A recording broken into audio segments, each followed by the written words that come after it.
Well, Biff Bop, I guess that's that, and end of an era. Yes, we've been running bot boxing for a very long time, Bobby. It's so sad to see the doors close forever. I just wish we could have found some new members to keep the club going. I guess that's the end of boxing for us now too though.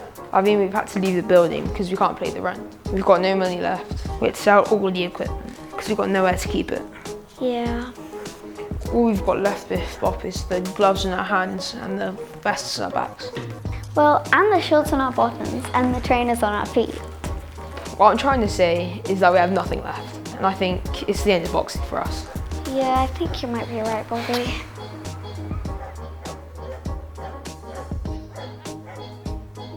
Unless... I know it's useless. No, Bobby, I didn't say useless. I said unless.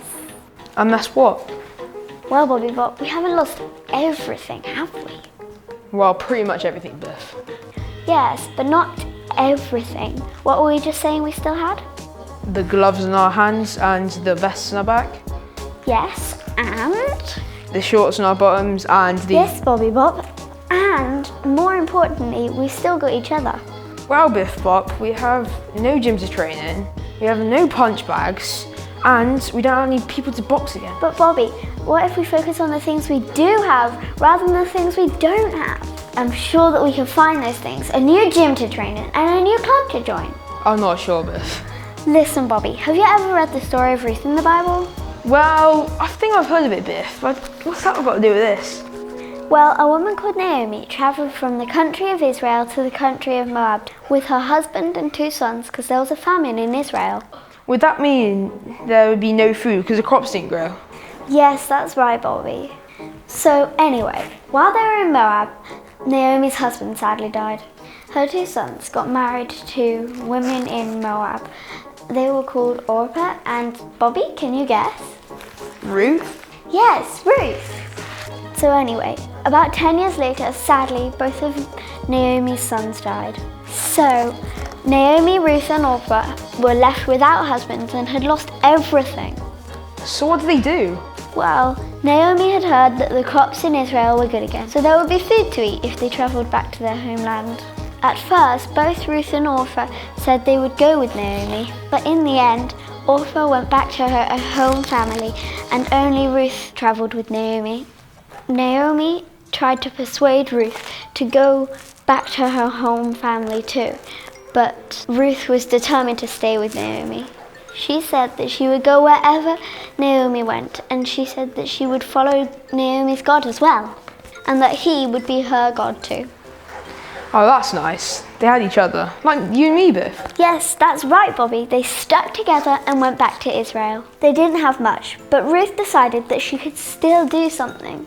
She went out and she worked in the field. She gathered leftover grain that the farmers didn't want. And while she was there, a man called Boaz noticed her and was kind to her. And it turned out that he was a distant relative of Naomi and her family. Wow, it was good that she ended up in Boaz's field then. Yes, really good, because Boaz actually ended up marrying Ruth and looking after both her and Naomi. And even more amazing, they ended up having children and being the great-grandparents of King David and in the family line of Jesus. Say what? That's amazing! What if Ruth just sat around and being sad and not gone to the field? She wouldn't have met Boaz and never got married. Exactly, Bobby Bop. Ruth had nearly lost everything, but she stuck together with Naomi and was faithful. Instead of moping about and thinking of what she didn't have, she went for it and she did what she could. And now look how her story turned out. Yes, it reminds me of that saying that we have in boxing, punching above our weight. It means when you compete in a boxing match with someone who is bigger and heavier than you, and you have no chance of beating. Ruth did that in her own way, didn't she? Oh yes, she did. She was a foreigner and a woman and a widow. All of those things meant she didn't have much chance of being successful in those times. But she ended up being the great-grandmother of a king. It's a great story, Biff. Yes, it is a great story, Bobby. Does it make you think of anyone?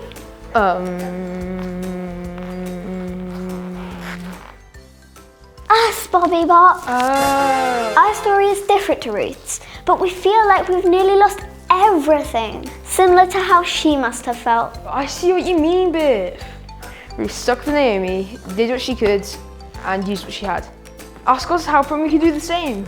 Yes, Bobby Bop, we can stick together and use what we have and ask God to help us. And we can go and punch above our weight and find a new boxing gym to join so that we can get boxing again. Yes, but I'm still a bit worried about it, Biff. I mean, I'm used to our old gym, and what if we can't find anywhere else? I know, Bobby, it might not be easy, but there's a verse in the Bible. In Deuteronomy 31 verse 8. It's a promise from God and it says, "The Lord himself will go before you and he will be with you. He will not leave you or forget you. Don't worry and don't be afraid." Bobby, let's learn it off by heart, and then whenever you feel worried or scared, or like we can't do something, we can say it out loud, or maybe just even in our head sometimes. And it will remind us that God is with us and we don't need to worry or be afraid. Great idea, Biff Bop. It might not be easy, but God was with Ruth and had a plan for her.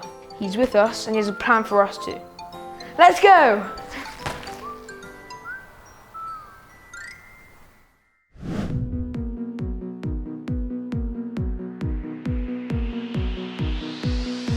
He's the chosen one, he's the champion.